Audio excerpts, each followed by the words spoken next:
नमस्कार दोस्तों, मेरा नाम ईशु कुमार साहू है। आइए ट्यूटोरियल में आप सभी का हार्दिक स्वागत करता हूं। आज हम विज्ञान में भौतिक को पढ़ेंगे। तो भौतिक में अपन सबसे पहले पढ़ेंगे विद्युत। विद्युत या इलेक्ट्रिसिटी। विद्युत क्या होता है, इसको पढ़ने से पहले हमको कुछ बेसिक टर्म पता होने चाहिए। उसमें से क्या क्या है, पहले तो विद्युत बल, और सेकंड चीज होता है आवेश, और थर्ड चीज होता है इलेक्ट्रॉन प्रोटॉन।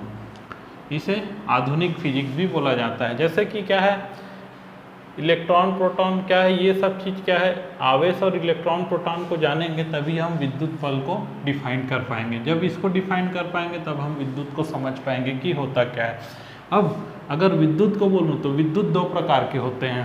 पहला होता है स्थिर और सेकंड होता है गति। स्थिर विद्युत और गति विद्युत, ये सब क्या होता है। अब गति विद्युत में भी क्या होता है इसको बाद में देखेंगे, ठीक है। तो इतना अपने को पढ़ना है यह सब चीज़। चलो आप चालू करते हैं विद्युत बल से कि विद्युत बल होता क्या है। उसके बाद हम आवेश में आएंगे, फिर विद्युत में आएंगे। तो हुआ क्या था,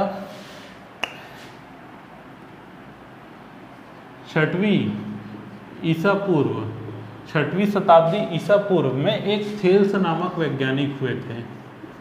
6वीं शताब्दी ईसा पूर्व में क्या हुए थे, थेल्स नामक वैज्ञानिक हुए थे। कहाँ, यूनान में। यूनान में थेल्स नामक वैज्ञानिक हुए थे। उन्होंने क्या किया, इसका रिसर्च चालू किया। तो किस हिसाब से रिसर्च चालू किया उसको देखते हैं। तो इसमें क्या था, सबसे पहले अपने को बल देखते हैं।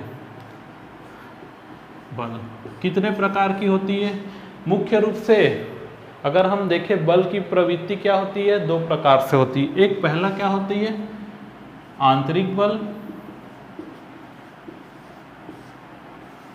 और दूसरा क्या होता है बाह्य बल। जैसे कि आंतरिक बल क्या होगा, किसी भी अणु, किसी भी चीज में, किसी भी पदार्थ में क्या होता है उसके अंदर में जो अणुओं के बीच जो बल लगता है उसे क्या बोलते हैं, आंतरिक बल बोला जाता है। इसे अगर हम बोले तो यह कम दूरी के ऊपर लगेगा। जैसे कि कोई पदार्थ है, पदार्थ एक सीमित जगहों पे होता है ना, इसी कारण क्या होता है यह कम दूरी पे लगता है। और अगर हम बाह्य बल की बात करें तो यह बाहर से, किसी वस्तु के ऊपर जब बाहर से बल आरोपित होता है उसे क्या बोलते हैं हम, बाह्य बल बोला जाता है। अब बाह्य बल में बोलूं तो मैं एक गुरुत्वाकर्षण बल होता है। गुरुत्वाकर्षण बल क्या होता है, इसको अगर हम देखें तो गुरुत्वाकर्षण बल में जाने के पहले एक क्वेश्चन कि अगर मैं आपको अभी विद्युत जो बल है उसका अगर मैं एग्जाम्पल पूछूं तो आप क्या क्या बता सकते हैं। अगर आवेश का एग्जाम्पल या फिर विद्युत का एग्जाम्पल पूछूं तो आप क्या बता सकते हैं, ये सोच के रखिए, फिर अपन आएंगे थोड़ी देर में उसके ऊपर। तो गुरुत्वाकर्षण बल किसे कहते हैं, पृथ्वी अपने केंद्र की ओर वस्तुओं को आकर्षित करती है। पृथ्वी अपने केंद्र की ओर वस्तुओं को आकर्षित करती है, उसे क्या बोला जाता है, गुरुत्वाकर्षण बल। पृथ्वी जब अपने केंद्र की ओर किसी वस्तु को आकर्षित करती है उसे गुरुत्वाकर्षण बल बोला जाता है।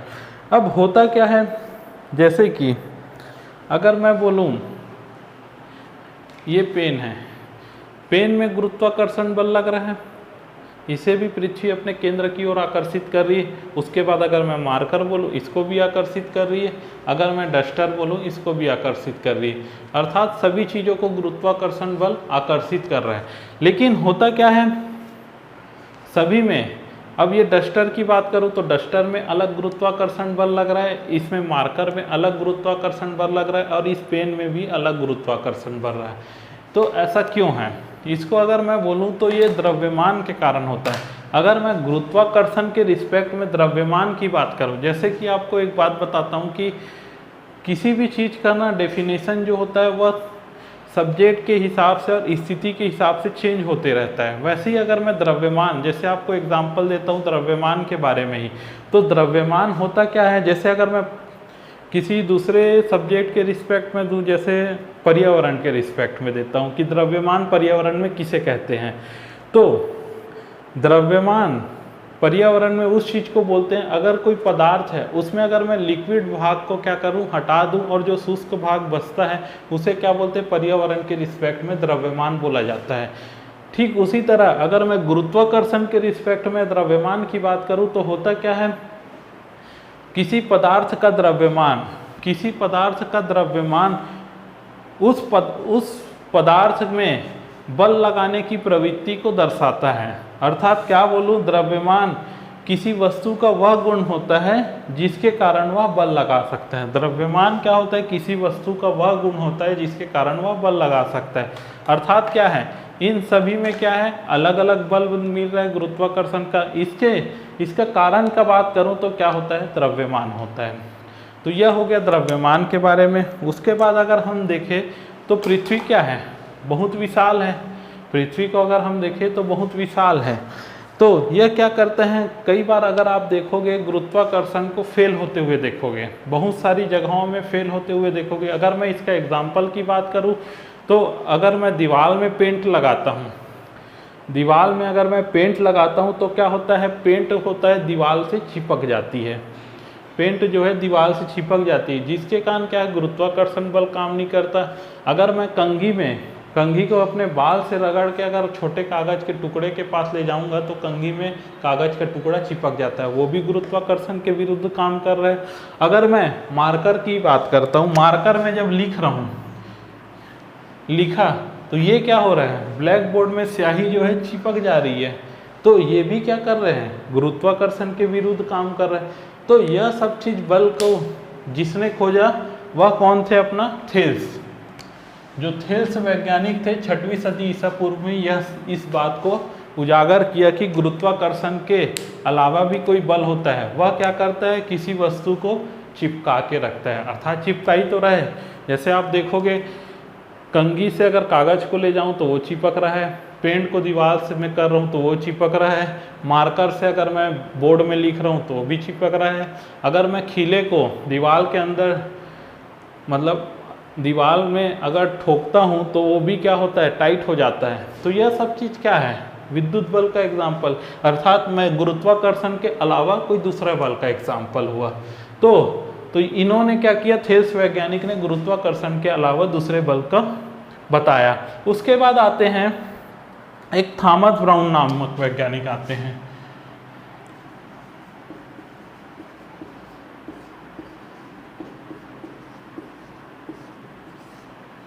थॉमस ब्राउन क्या करते हैं, यह इस चीज में क्या करते हैं, रिसर्च करते हैं। जो थेल्स ने यह ढूंढ के दे दिया कि गुरुत्वाकर्षण के अलावा कोई बल होता है, अब थॉमस ब्राउन क्या करते हैं, उसको आगे बढ़ाते हैं। तो आगे बढ़ाते तो किस हिसाब से आगे बढ़ाते हैं, जैसे कि अपने को अभी तक ये पता चल गया था कि कोई बल होता है जो गुरुत्वाकर्षण के विरुद्ध काम करता है और वह क्या करता है, चिपकाने की प्रवृत्ति रखता है। तो ये सब चीज़ इन्होंने ढूंढ के निकाला। उसके बाद क्या होता है, जैसे ही इन्होंने क्या किया था, रगड़ के देखा था किसी भी चीज़ को, जैसे कंघी को बाल में रगड़ने के बाद कागज के पास ले जाया गया तो क्या हुआ, वह कागज के टुकड़े को क्या कर रहा है, आकर्षित कर रहे हैं। तो इन्होंने क्या बोला कि यह इसका कारण होता है, वह आकर्षित करने का कारण होता है, क्या होता है, आवेश। अर्थात अगर हम रगड़ते हैं तो क्या होता है, उसमें अगर हम रगड़ते हैं तो उस पदार्थ में क्या हो जाता है, आवेश आ जाता है, जिसके कारण क्या करता है, वह चीज़ों को चिपका के रखता है। इन्होंने डिफाइन किया आवेश के बारे में। उसके बाद क्या होता है, आवेश क्या हो रहा है, अभी घर्षण से आ रहा है, आवेश क्या हो रहा है, घर्षण से आ रहा है, तो इसे ही क्या बोल दिया गया, और घर्षण से आ रहा है ये तो ठीक है, और जो गुरुत्वाकर्षण के अलावा जो बल था उसे क्या बोला गया, विद्युत बल बोला गया इनके द्वारा। तो विद्युत बल या इलेक्ट्रिसिटी बोला गया। तो इलेक्ट्रिसिटी क्या होता है, कैसे इन्होंने निकाला, इसके लिए क्या किए, इन्होंने बहुत सारे रिसर्च किए। जैसे एक रिसर्च होता है कि जैसे भी इन्होंने क्या किया, जब बादल का चमकना क्या होता था, बादल का चमकना पहले से ही चमकते रहता था बादल, तो होता क्या था, उसका पहले से ही नामकरण हो चुका था विद्युत के रूप में। तो पहले से जब उसका नामकरण हो चुका है विद्युत के रूप में, तो इन्होंने क्या सोचा, पृथ्वी में जितने भी चमकने वाली चीज़ें, जैसे कि आप बोलोगे जैसे अगर मैं दो पत्थरों के बीच रगड़ रहा हूँ तो ये भी क्या होता है, एक चिंगारी छोड़ता है। तो उस चिंगारी और बहुत सारी जो चिंगारियाँ छूटती है उसको क्या किया इन्होंने अध्ययन किया और यह पता लगाया कि जो बादल में बिजली चमक रही है और धरती में जो विद्युत बल है वह दोनों क्या है, एक है। मतलब गुरुत्वाकर्षण के अलावा जो बल आ रहा है वो क्या है, दोनों एक ही तरह से है। तो इन्होंने क्या किया, उसका नाम दे दिया विद्युत। क्यों? क्योंकि बिजली के चमकने के कारण इन्होंने उसका नाम भी दे दिया विद्युत। अब होता क्या है, इसके बाद इन्होंने क्या किया, विद्युत नाम दिया और आवेश के बारे में बता दिया। और अपने को अभी तक क्या क्या पता चल चुका है कि एक आवेश होता है और एक गुरुत्वाकर्षण के अलावा कोई बल होता है जो क्या करता है, पदार्थ को चिपका के रखता है, यह सब चीज़, और उसका नाम क्या है, विद्युत बल। तो इतना पता था। अब इसके बाद एक और वैज्ञानिक आते हैं, वो कौन थे, फ्रैंकलिन। इसके बाद फ्रैंकलिन आते हैं। इन्होंने क्या किया देखते हैं।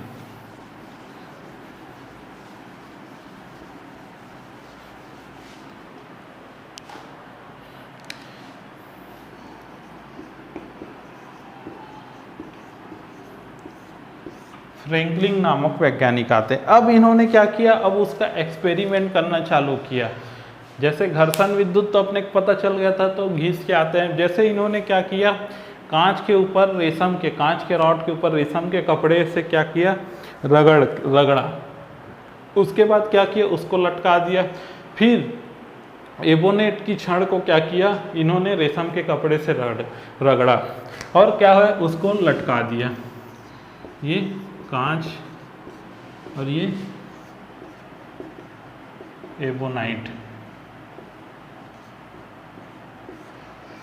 एबोनाइट की छड़ और कांच की छड़। तो क्या करता है, दोनों छड़ एक दूसरे को आकर्षित करने लगता है। एक दूसरे को क्या कर रहा है, आकर्षित कर रहा है। अब क्या होता है, इन्होंने ऐसी बहुत सारी एक्सपेरिमेंट की, जैसे प्लास्टिक के ऊपर रगड़ के देखा और भी बहुत सारी चीज़ों में रगड़ के देखा, और सब में क्या हो रहा था, आकर्षण हो रहा था। लेकिन होता क्या है, थोड़े देर बाद इन्होंने क्या कर दिया कि एक कांच का छड़ लिया, उसको क्या किया, उनके कपड़े से रगड़ के लटका दिया, और सेकंड साइड क्या किया, कांच का ही छड़ ले लिया। इसको भी क्या किया उन्होंने, उनके कपड़े से रगड़कर इसको भी लटका दिया। अब देखता है कि क्या होता है, दोनों में प्रतिकर्षण करना चालू कर देता है। दोनों कांच की छड़ क्या होता है, एक दूसरे को ढकेलने के लिए स्टार्ट कर देता है। हम लोग अभी तक क्या देखे थे कि कोई गुरुत्वाकर्षण के अलावा कोई बल होता था, वह क्या करता था, आकर्षण करता था या फिर किसी चीज़ को चिपका के रखता था। लेकिन यहाँ पे क्या हो रहा है, उल्टा हो जा रहा है। तब इन्होंने सोच में पड़ गया कि अब ये क्या हो रहा है। तब इन्होंने सोचा कि आवेश क्या है, आवेश दो प्रकार के होंगे। आवेश जो होंगे दो प्रकार के होंगे। इसी कारण क्या कर रहा है, वो कभी आकर्षण कर रहा है, कभी प्रतिकर्षण कर रहा है।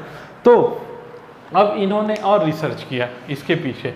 तो इन्होंने क्या किया, फ्रैंकलिन ने जो एबोनाइट की छड़ और कांच की छड़ है उसको दोनों को क्या कर दिया, यह चिपका के रख दिया। थोड़े देर के लिए चिपका के रख दिया। अब थोड़े देर बाद क्या करता है, इसको अलग करता है।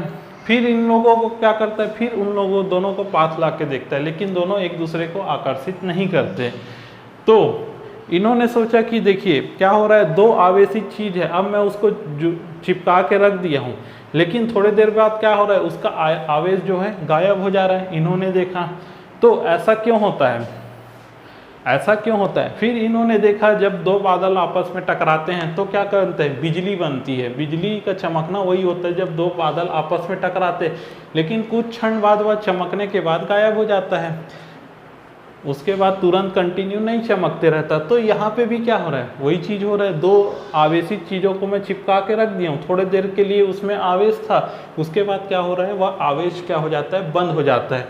तो इन्होंने क्या किया, अब इनको पता चल गया दो आवेश है, अब इसका नामकरण कैसे दूँ मैं, दो आवेश है। तो तब इन्होंने सोचा कि कभी भी कोई भी ऐसा थ्योरी नहीं दिख रहा था इनको कि जो दो चीज़ को मिलाने पर क्या होता है, तीसरी चीज़ नहीं बनता, जबकि वह दोनों चीज़ को जीरो कर देते हैं। तो क्या होता है, जैसे आपको एग्जांपल देता हूँ, ऑक्सीजन को मिला रहा हूँ, एक ऑक्सीजन प्लस 2 ऑक्सीजन, तो ये क्या बन जाएगा, O2 बन जाएगा। इसी तरह दो चीज़ को जब भी मिला रहा हूँ मेरे को तीसरी चीज़ मिल जा रही है। लेकिन एक सब्जेक्ट ऐसा है जिसमें क्या होता है कि दो चीज़ को मिलाऊंगा तो उसमें वैल्यू क्या आती है, कुछ नहीं आती। जैसे एग्जाम्पल वो है मैथ्स, जैसे -1 को और +1 को अगर मैं जोड़ रहा हूँ तब क्या निकल रहा है, वैल्यू 0। -2 + 2 को अगर मैं जोड़ूँ तो 0, -3 + 3 को अगर मैं जोड़ूँ तो 0। तो अब इसको पता था कि दो आवेश है, तो इन्होंने क्या किया, एक को दे दिया धन आवेश, एक को दे दिया ऋण आवेश। इस तरह से इसका नामकरण किया गया। और जब दो चीज़ को अगर मैं धन आवेश और ऋण आवेश को आपस में जोड़ के रखता हूँ तो वो क्या होता है, थोड़ी देर बाद क्या हो जाता है, उसका आवेश खत्म हो जाता है। अर्थात खत्म होने का मतलब क्या होता है, वह वेस्टेड हो जाता है। अर्थात उसी को क्या बोला गया, डिस्चार्ज होना, उसी को बोला गया। अब जब उसमें आवेश रहता है उसको क्या बोला गया, चार्जिंग होना। तो चार्जिंग और डिस्चार्जिंग का कॉन्सेप्ट भी यहीं से आया। तो इतना था अपने को जो विद्युत के बारे में, उत्पत्ति के बारे में, कि कैसे उसका नामकरण पड़ा और कैसे क्या हुआ। अब हम चलते हैं अगले टॉपिक की ओर। इसमें हमको पढ़ना है आवेश का, विद्युत आवेश का क्वांटीकरण का सिद्धांत देखते हैं। अब जो विद्युत आवेश है उसका क्वांटीकरण का सिद्धांत देखते हैं। अच्छा हाँ, एक चीज़ छूट गया था, इसमें क्या हुआ था, अब ये फ्रैंकलिन तो रिसर्च कर रहे हैं, तो होता क्या है, केमिस्ट्री में भी रिसर्च चालू रहता है, केमिस्ट्री में भी रिसर्च चालू होता है। उसमें क्या होता है, पदार्थ के बारे में स्टडी लगभग पूरी हो जाती है। और पदार्थ में क्या होता है, इसमें एक डिस्कवर हो चुका रहता है केमिस्ट्री में कि पदार्थ जो है इलेक्ट्रॉन, प्रोटॉन और न्यूट्रॉन से बनती है। यह चीज़ अपने को ज्ञात हो जा रहती है। किसी भी पदार्थ में जितने इलेक्ट्रॉन रहेंगे उतने भी क्या रहेंगे, प्रोटॉन रहेंगे। यह चीज़ केमिस्ट्री में, मतलब केमिस्ट्री में रिसर्च हो चुका था। पदार्थ में इलेक्ट्रॉन और प्रोटॉन होते ही है। और क्या है, जैसे कि अगर मैं मान लूँ यह कोई पदार्थ है, इसमें क्या है 10 प्रोटॉन है और 10 इलेक्ट्रॉन है। अर्थात इसमें क्या होता है, तब यह क्या कंडीशन होता है, उदासीन का। जब क्या होता है 10 इलेक्ट्रॉन 10 प्रोटॉन होता है, तब क्या होता है, वह पदार्थ क्या होता है, उदासीन अवस्था में रहता है। अगर मैं कोई भी कारणवश इसमें क्या करूं, अनबैलेंस कर दूं, दोनों की मात्रा को अनबैलेंस कर दूं। जैसे यहाँ से मैं क्या करूं, एक इलेक्ट्रॉन निकाल लेता हूं, अर्थात इसमें कितना इलेक्ट्रॉन हो जाएगा, 9 इलेक्ट्रॉन। यह किसी वस्तु को एक इलेक्ट्रॉन दे देगा। अब इसमें कितना आवेश है, इसमें अगर मैं बोलूं तो यह इसमें क्या है, पॉजिटिव, मतलब जो प्रोटॉन रहता है वो पॉजिटिव, इसी को पॉजिट्रॉन भी बोला जाता है। और इलेक्ट्रॉन क्या रहता है, निगेटिव आवेश रहता है। तो इसमें क्या हो रहा है, प्रोटॉनों की संख्या ज़्यादा हो रही है, तो इसे क्या बोल देंगे, इस पदार्थ को धन आवेशित पदार्थ।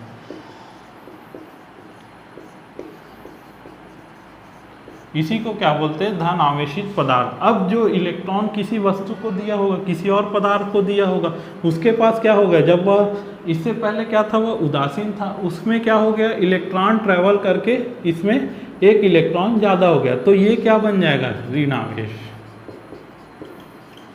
जिसमें इलेक्ट्रॉनों की अधिकता होगी वह धन आवेश, जिसमें इलेक्ट्रॉनों की अधिकता होगी वह ऋण आवेश, जिसमें प्रोटॉनों की अधिकता होगी वह क्या होगा, धन आवेश होगा। तो ये हो गया। अब अगर मैं बोलूं इस पदार्थ में, ये जो पदार्थ है, जैसे 10 प्रोटॉन है 9 इलेक्ट्रॉन है, इसमें अगर मैं आवेश की संख्या बोलूं आपको, तो आवेश की संख्या कैसे निकालते हैं। अगर किसी भी पदार्थ में आपने दे दिया तो इसमें क्या होगा, 10 - 9 = 1, अर्थात इस पदार्थ में कितना आवेश है, एक आवेश है। वैसे ही अगर मैं बोलूं यहाँ पे प्रोटॉनों की संख्या 5 है और इलेक्ट्रॉनों की संख्या 3 है, तो क्या हो जाएगा, 5 - 3 = 2 इलेक्ट्रॉन, 2 आवेश। तो आवेश की संख्या इस तरह से निकाली जाती है। और तो ये हो गया। अब हम देखते हैं क्वांटीकरण का सिद्धांत।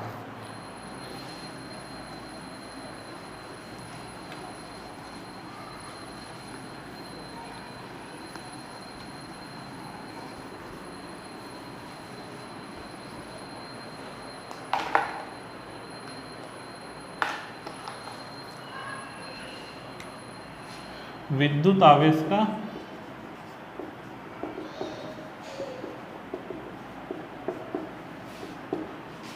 क्वांटीकरण सिद्धांत।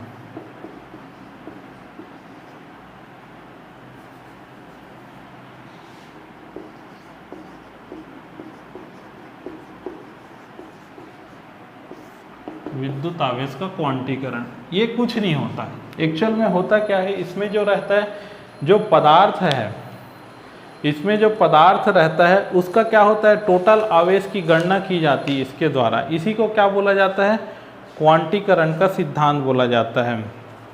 अर्थात इसका अगर मैं फॉर्मूला बोलूं, किस तरह से फॉर्मूला बनता है, तो वह क्या है,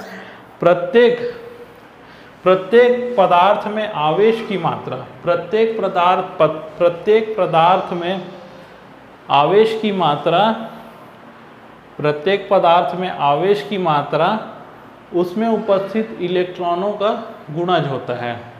प्रत्येक पदार्थ में आवेश की मात्रा उसमें उपस्थित इलेक्ट्रॉनों के आवेश का गुणज होता है। तो यह होता है क्वांटीकरण। अर्थात क्या है, यह कोई पदार्थ है, ठीक है, इसमें क्या है, इलेक्ट्रॉन की संख्या, ये देखिए इलेक्ट्रॉनों की संख्या है। इसमें इस पदार्थ में आवेश की मात्रा को मैं किससे दर्शाता हूँ, Q से। यह किसके बराबर होगा, इस पदार्थ में उपस्थित इलेक्ट्रॉन। इलेक्ट्रॉनों की वैल्यू क्या होती है, सेम होती है।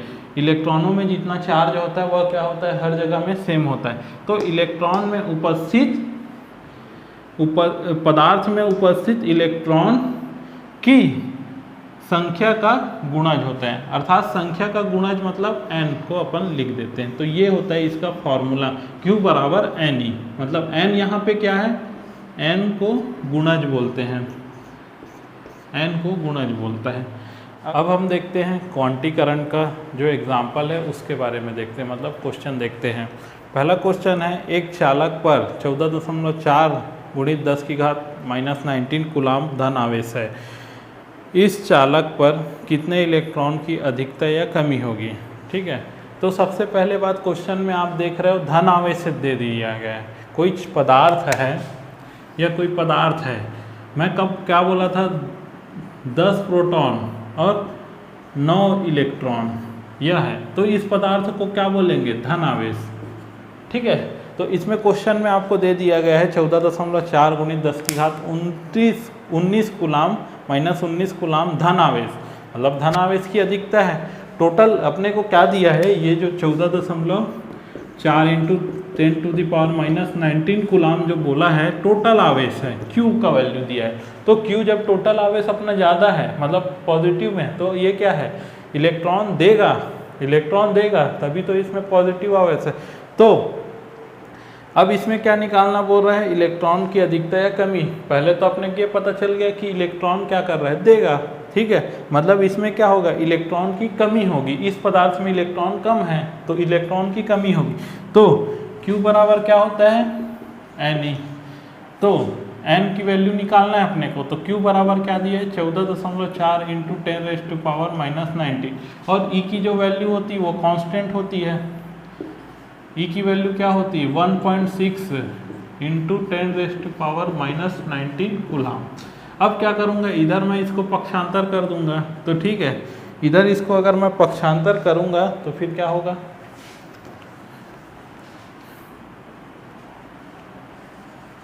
इसको मैं पक्षांतर कर दूँ तो ये क्या हो जाएगा, डिवाइड बाई में आ जाएगा 1.6 × 10⁻⁻19 बराबर n, ठीक है।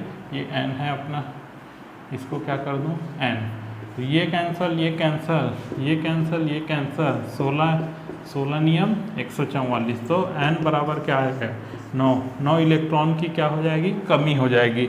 तो इस तरह से इस क्वेश्चन को बनाना है। उसके बाद अगला क्वेश्चन देखते हैं। क्वेश्चन है 7n14, ये दिया है अपने को। तो इसको कैसे बनाएंगे, यहाँ पे जो भी वैल्यू दिया रहता है, यहाँ पे जो भी वैल्यू, क्या निकालना है अपने को, नाभिक पर कूलाम में आवेश की गणना कीजिए। नाभिक पर कूलाम में आवेश की गणना करूँगा तो मैं क्या है, यहाँ पे जो रहता है वो प्रोटॉन या फिर इलेक्ट्रॉनों की संख्या दिया रहता है और पदार्थ में दोनों की वैल्यू बराबर लेके चलेंगे। तो क्या होगा, यहाँ पे संख्या दे दिया है, n बराबर क्या दे दिया है, 7 दे दिया है। और क्या बोल रहा है, आवेश की गणना कीजिए, कुल आवेश निकालना है अपने को, Q निकालना है तो Q बराबर n ही होता है। E की वैल्यू अपने को पता है कितना है 1.6 इंटू 10⁻⁻19 कूलाम, ये फिक्स होता है, इंटू और जो है क्या दिए 7। अब 16 सत्ते कितना होता है 112। अब एक के बाद दशमलव इंटू 10⁻⁻19 कूलाम, तो ये क्या हो जाएगा टोटल आवेश। तो इस तरह से आपको क्वेश्चन बनाना है क्वांटीकरण का। अब हम देखते हैं अगला टॉपिक, देखते हैं कूलाम का नियम।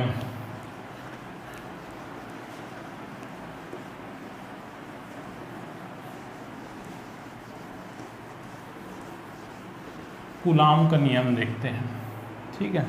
तो कूलाम का नियम में जाने से पहले एक चीज़ आपको बताना भूल गया था पहले कि क्या होता है। जैसे मैंने लिखा था विद्युत दो तरह से होता है, विद्युत जो बल है दो तरह से होते हैं, विद्युत दो तरह से होता है, एक स्थिर होता है और दूसरा क्या होता है गति। तो होता क्या है, जब आवेश जो रहेगा स्थिर रहेगा, किसी भी चीज में इकट्ठा रहेगा, तो क्या बोलेंगे उसको स्थिर विद्युत बोलेंगे। अगर मैं आवेश को चलाना चालू कर दूं, किसी भी चीज से इसको चलाना चालू कर दूंगा तो क्या हो जाएगा आवेश गति हो जाएगा, गति विद्युत बोलेंगे। और इसको क्या बोलेंगे, जब आवेश स्थिर रहेगा तो स्थिर विद्युत बोलेंगे, इसको गति विद्युत बोलेंगे। इस तरह से अब क्या होता है गति विद्युत में भी उसके जो वेलोसिटी रहती है, जो आवेश चलता है, आवेश अर्थात इलेक्ट्रॉन जब चलता है, आवेश को इलेक्ट्रॉन लेके चलते हैं, इलेक्ट्रॉन जब चलता है तो उसके गति के हिसाब से, वेलोसिटी के हिसाब से उसको और भी पार्ट में डिवाइड करते हैं, लेकिन वह हमारे सब्जेक्ट का सिलेबस का हिस्सा नहीं है। तो इसमें क्या है स्थिर विद्युत और गति विद्युत है। जब आवेश स्थिर रहेगा तो स्थिर विद्युत, जब उसको चलाना चालू कर देंगे तो वह क्या हो जाता है गति विद्युत। तो गति विद्युत में फिर करंट का फंडा आता है, तो ये सब चीज़ें आती हैं। तो अभी हम देख रहे हैं स्थिर विद्युत के अंतर्गत देख रहे हैं, क्वांटीकरण का सिद्धांत देख लिए। अब सेकंड चीज अपन देखते हैं कूलाम का नियम क्या बोलता है। कूलाम का नियम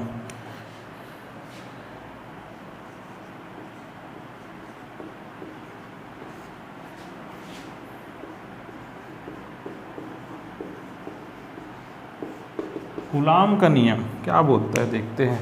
जैसे कि हमने देखे थे क्या होता,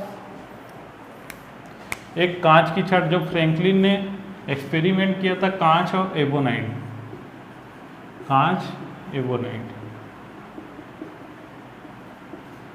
कांच और एबोनाइट की छड़ लिया था। वह क्या करता है एक दूसरे को आकर्षित करता है। अगर मैं कांच और कांच को ले लूं तो ये क्या कर रहा है एक दूसरे को प्रतिकर्षित करने लग गया था। तो यहाँ पे आकर्षण हो रहा है या प्रतिकर्षण हो रहा है, कुछ ना कुछ तो ही रहा है। तो उसमें क्या हो रहा है कुछ ना कुछ बल लग रहा है। तो उसी बल को क्या करता है गणना करता है, कौन करता है कूलाम का नियम, कि उस दोनों के बीच में कितना आकर्षण लग रहा है, कितना प्रतिकर्षण बढ़ रहा है। तो इसका क्या कैसे टाइप का निकालते हैं इसको देखते हैं। जैसे कि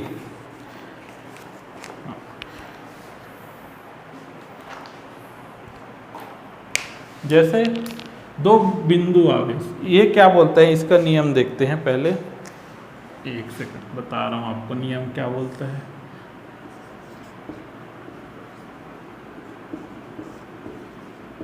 दो आवेश है यहाँ पे, एक Q1 है दूसरा है Q2 है। दोनों के बीच की दूरी क्या है R है। दोनों के बीच की दूरी है Q1 Q2, दो आवेश है, दोनों के बीच की दूरी R है। तो अब हम कूलाम के नियम को डिफाइन करेंगे। तो किन्हीं दो बिंदु आवेशों के मध्य लगने वाला आकर्षण बल, किन्हीं दो, मैंने क्या बोला, किन्हीं दो आवेश हो गया, किन्हीं दो आवेशों के मध्य लगने वाला आकर्षण बल या प्रतिकर्षण बल उन आवेश के परिणाम के गुणनफल के अनुक्रमानुपाती। परिणाम क्या है Q1 Q2, परिणाम क्या है अपना, परिणाम जो है Q1 Q2 परिणाम के गुणनफल के, गुणा कर रहा हूं मैं, के अनुक्रमानुपाती। अनुक्रमानुपाती का चिन्ह ये होता है, और मैं दोनों के बीच लगने वाले बल को F से दर्शा रहा हूँ। तो ये पहला स्टेटमेंट इसका होता है इक्वेशन नंबर 1। और सेकंड इक्वेशन क्या होता है, इसके दो आवेशों के मध्य, मतलब उनके दो आवेशों के बीच, पहला स्टेटमेंट क्या हो गया, दो बिंदु आवेशों के मध्य लगने वाला आकर्षण या प्रतिकर्षण बल उसके परिणाम के गुणनफल के अनुक्रमानुपाती तथा उनके बीच की दूरी क्या है, r के व्युत्क्रमानुपाती होती है। व्युत्क्रमानुपाती, अनुक्रमानुपाती और व्युत्क्रमानुपाती का क्या होता है, सिंबल एक ही होता है, लेकिन हम व्युत्क्रमानुपाती को 1 करके लिखते हैं, तो r के स्क्वायर के व्युत्क्रमानुपाती होती है। तो ये दूसरा स्टेटमेंट है, इक्वेशन 2 बन गया। अब क्या होता है, दोनों को मिला देता हूँ, इक्वेशन 1 और इक्वेशन 2, तो क्या आ जाएगा, टोटल F इक्वल कितना हो जाए, F समानुपाती होगा Q1 Q2 अपॉन R का स्क्वायर। अब जैसे ही समानुपाती हटाते हैं तो एक कांस्टेंट आता है। समानुपाती का मतलब होता है किसी न किसी चीज़ पर डिपेंडेंसी रहती है, तो डिपेंडेंसी है तो डिपेंडेंसी को ही हम क्या मान लेते हैं, कांस्टेंट मान लेते हैं। इसी कारण क्या आ जाता है, इसमें कांस्टेंट आ जाता है F बराबर 1/4 pi epsilon Q1 Q2 upon R का स्क्वायर। ये होता है कूलाम का नियम। इसमें कांस्टेंट क्या है अपना, 1/4 पाई एप्सिलॉन को अपन कांस्टेंट ले लेते हैं। ये हुआ कूलाम का नियम। इसका मात्रक क्या होगा, न्यूटन। तो ये हो गया अपना कूलाम का नियम।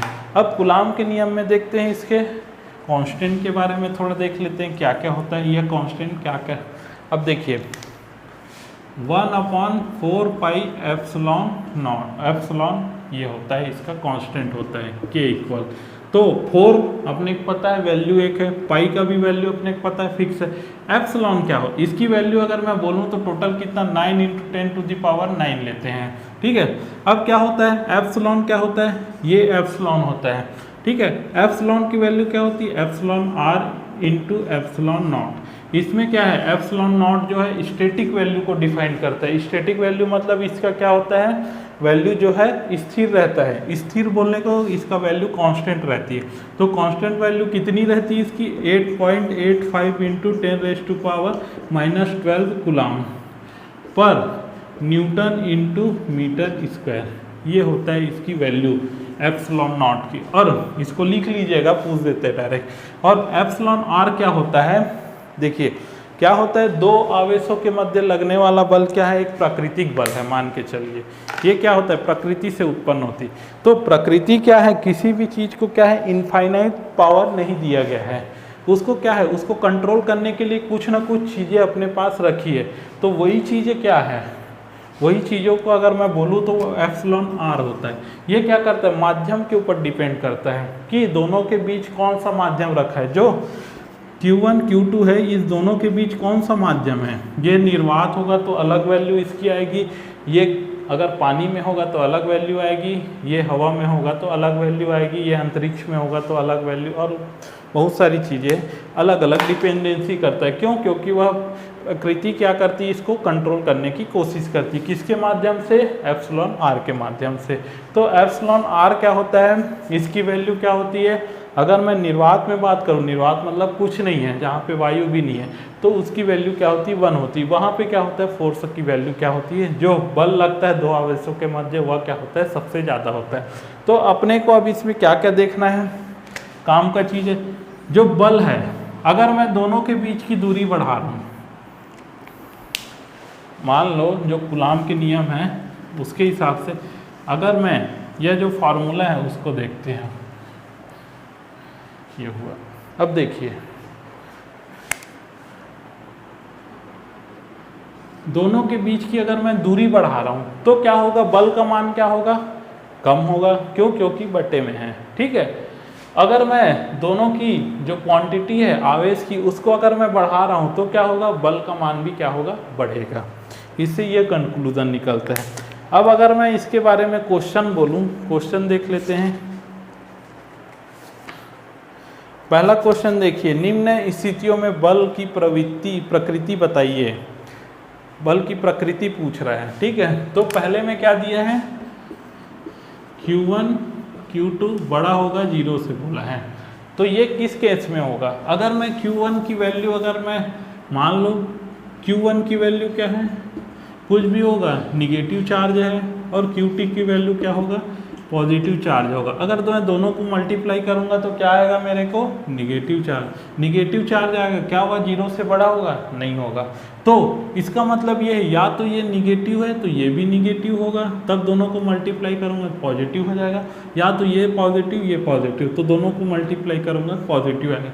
और जब इसकी वैल्यू पॉजिटिव होगी तब यह क्या है, 0 से ज़्यादा होगी। तो इस कारण क्या होगा, पहले केस में देखें तो पहले केस में क्या होना चाहिए, आवेश की प्रकृति क्या होनी चाहिए, जब वह 0 से बड़ा होगा तो क्या होगा, एक ही चिन्ह होना चाहिए, या तो एक ही आवेश होना चाहिए, पॉजिटिव हो या निगेटिव।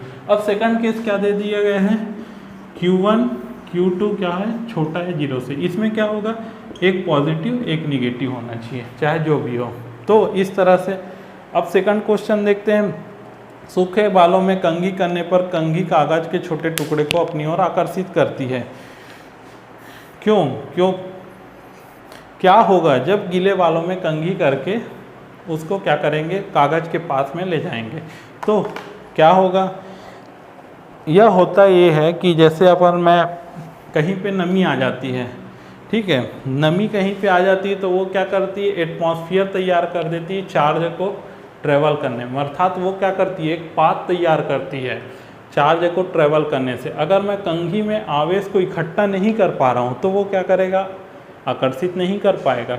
और अगर मैं कंघी में इकट्ठा कर लूँ आवेश को तो क्या होगा, वह आकर्षित कर लेगा। तो क्या होगा इसमें, अगर मैं गीले बाल में करूँ तो वह कंघी क्या होता है, गीला हो जाता है। गीला होने के कारण क्या होता है, आसपास में एटमॉस्फेयर में क्या होता है, नमी पैदा कर देते हैं। नमी पैदा करने से क्या होता है, जो उसका आवेश रहता है वह निकल जाता है। इस कारण वह क्या करेगा, कागज के टुकड़े को आकर्षित नहीं करेगा। तो इस तरह आज हमने देखा क्वांटीकरण का सिद्धांत, कूलाम का नियम देखे, और विद्युत की उत्पत्ति और उसके नामकरण को देखे किस तरह से था। तो आज के लिए बस इतना ही, धन्यवाद।